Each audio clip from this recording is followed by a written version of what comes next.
Hey, Miss Monahan here again. And today we are going to be looking at Richard Wilbur's The Writer. So look that up, Google it, or click on the link below, and I will give you a minute. Okay, now we're back. And I love this poem. This is one that I read to parents at the beginning of the school year a lot of years because I think that it's a cool reminder to those of us who are old and grown up what it is like to live in a world that you've just popped out of and are trying to make sense of. So, here we go, let's read it. In her room at the prow of the house, where the light breaks and the windows are tossed with linden, my daughter is writing a story. I pause in the stairwell, hearing from her shut door a commotion of typewriter keys like a chain hauled over a gunwale. Young as she is, the stuff of her life is a great cargo, and some of it heavy. I wish her a lucky passage. But now it is she who pauses as if to reject my thought in its easy figure, a stillness greatens, in which the whole house seems to be thinking. And then she's at it again with a bunched clamor of strokes, and again is silent. I remember the dazed starling which was trapped in that very room 2 years ago, how we stole in, lifted a sash and retreated not to affright it, and how for a helpless hour, through the crack of the door we watched the sleek, wild, dark, and iridescent creature batter against the brilliance, drop like a glove to the hard floor of the desktop, and wait then, humped and bloody for the wits to try it again, and how our spirits rose when suddenly sure, it lifted off from a chair back, beating a smooth course for the right window, and clearing the sill of the world. It is always a matter, my darling, of life or death, as I had forgotten. I wish what I wished you before, but harder. Okay. So let's look at the first stanza for the premise, as always. And the writer, someone who writes a story. Okay. In her room, at the prow of the house where the light breaks and the windows are tossed with linden, my daughter's writing a story. Okay, here's the premise. We love looking at that first stanza to give us a sense of what the heck is this going to be about. Literal premise, it's a parent and the daughter's writing a story. Whenever we see something like writing a story in poetry, it's probably going to be the story of your life. You're constantly writing the story of your life as you live it. It's interesting. Shakespeare talks all the time about how all the world's a stage, and he talks about how we're constantly just kind of acting. As we go, it's this big improv game, or it's like we're constantly writing a story that we don't get to revise or edit, much to our chagrin a lot of the time. And so, in her room, my daughter's writing a story. But look at the language selected here. Look at the diction, the word choice. It's the prow of the house. What kind of language is prow? Prow of a ship, prow of a boat. It's nautical language. Let's see if there's anything more to continue that. Let's see if it's going to be a ship motif. Because ship is going to be something like a journey. And so if we're talking about writing the story of your life, the journey of your life, these are common motifs. Let's see if it continues on with that. So she's up there writing the story. I pause in the stairwell, hearing from her shut door a commotion of typewriter keys like, here's a simile, a chain hauled over a gunwale. Oh, totally. We're in ship metaphor all the way. Or simile. It's the like hauled over a gunwale, although the prow of the house was a metaphor. So we're definitely getting ship imagery here. We're on a voyage. We're on the voyage of life.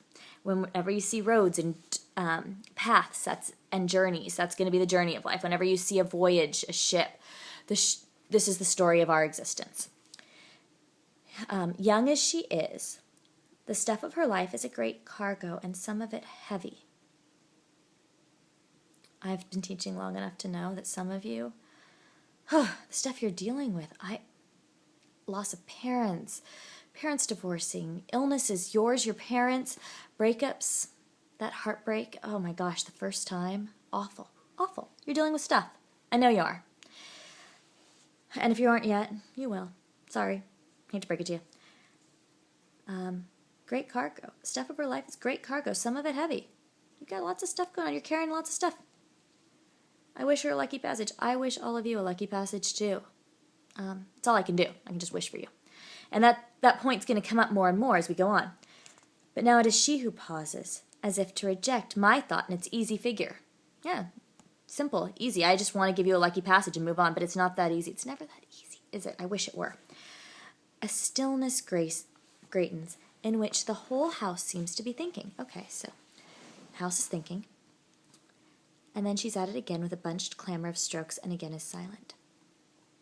So she's trying to figure it out. She's typing her way through this story, and it's jerky. It's not a smooth passage. Life is never going to be a smooth passage for you. And all of those friends who seem like they have a smooth passage through life when you look at their pictures on Instagram, no, don't buy it. I've been a teacher long enough. I've read their stories. I've seen their heartbreaks. If you think someone's got it all together, they don't. And if you do, beware. It may not always stay that way. So anyway, we begin the next one. I remember the dazed starling, which was trapped in that very room 2 years ago. So there was something, dazed and confused, sort of out of it. And what is it, a starling? If you don't know what it is, let's look for context clues to figure it out. Something that would get trapped in the room 2 years ago, how we stole in, lifted a sash, and retreated, not to affright it. So why would you go stole and lifted a sash? Is it a dress or... Let's keep on going, not to affright it. So something is in there that you don't want to scare. And how for a helpless hour through the crack of the door, we watch the sleek, wild, dark, and iridescent creature. What sleek, wild, dark, iridescent creature is going to be trapped in a room? Batter against the brilliance, drop like a glove to the hard floor or the desktop. So it's some creature that's trying to get out.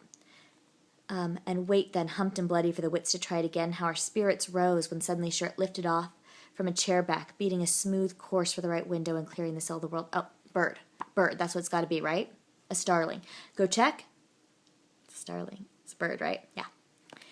Yeah. Okay, so they're all sitting in there, and there's this scene that he's remembering, or she's remembering, the parent, about this bird in that room and how it just kept hitting itself against the window over and over again, trying to get out. And they're not helping it. They're not carrying it out. They can't. They're just waiting for the bird to figure it out. And I think that sometimes your parents, we're all sitting there waiting for you to figure out the right choices. And we are hoping like crazy that you're going to make them. We hope that you are not going to waste away your life partying and drugs, all that stuff. We hope like crazy that you're not going to hang out with people who are going to tear you down and make you feel like crap about yourself. We're hoping that you'll have faith and that you'll keep trying over and over again, even when you're battling against that window and it hurts so much every time you fall.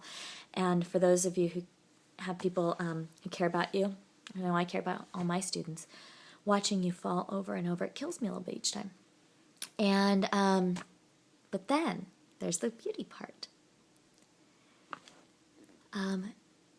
Keeps trying, and how our spirits rose when suddenly sure it lifted off from a chair back, beating a smooth course for the right window. But it doesn't just get there right away. It takes a while. It's humped and bloody. It is a beaten up thing before it makes it through that window. So next time you feel beaten up, just remember this. Before you make it through the window, before we can have that triumphant moment where we're all building up, cheering for you, sometimes you got to hit up against that window a few times. And sometimes you can't find the right way to go because it's so tricky. And adults, sometimes we forget how tricky it is for you guys when you're first figuring it out. And clearing the sill of the world. Oh my gosh, you made it out. And you're flying. And that flying metaphor, soaring, flying, always going to be that you're triumphant, you're rising up against something. It is always a matter, my darling, of life or death, as I had forgotten. I wish what I wished you before, but harder. Keep trying. It's always a matter of life or death. Are you going to live? Are you really going to live? Are you going to go out there and try to soar? I wish what I wished you before, but harder. And the speaker knows, the parent knows that all he can do, at some point, all he can do is wish and hope that you'll make the right choices. And you wish harder. And the thing that I wish what I wish you before. Let's scroll back. What did he wish before? Dun, dun, dun. I wish her a lucky passage. And that's what I wish for all of you. I wish you a lucky passage.